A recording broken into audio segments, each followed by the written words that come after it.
Hello, today is July 5th, so here in America we just finished up with July 4th, Independence Day, which is the celebration of the adoption of the Declaration of Independence.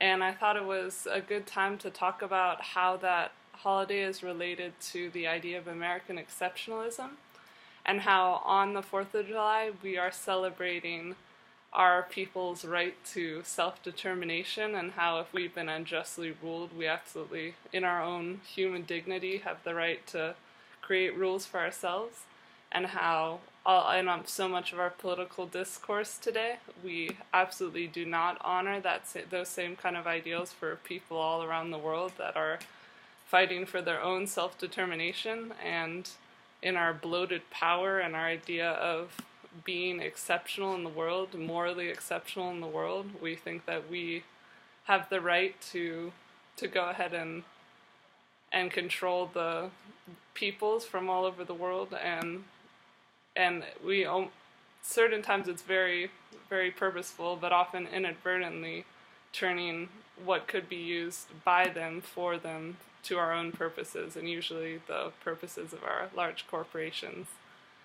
So I was watching a video with the Indian author Arundhati Roy, and she was accused by someone in the audience of not truly loving India and being hostile towards its culture and towards its people, because she's a outspoken voice against the ways that the government is working with big business to suppress people, and especially the tribal peoples whose the atrocities against them are very easily hidden.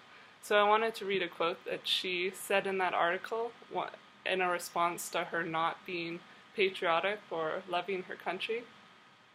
So she says, "The most remarkable thing about India is the fact that we have the most remarkable resistance movements.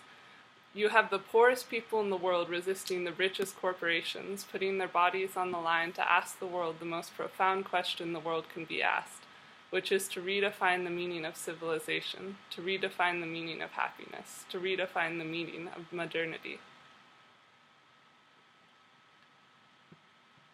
Here she talks about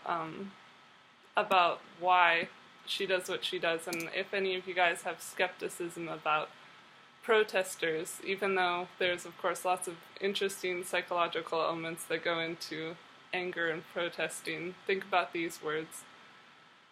"So those of us who are saying these things, as in protesting, are those that love our rivers and our mountains and who we are fighting for. We love the music of the country where we come from. We don't speak from a position of hate, we speak from a position of absolute love, and that's why we fight so hard. If there wasn't beauty to preserve, if there wasn't absolute adoration, we wouldn't be there. We fight to protect the wilderness and the beauty of the imagination that still exists, that is still alive in India, which has been lost everywhere else. We fight for that."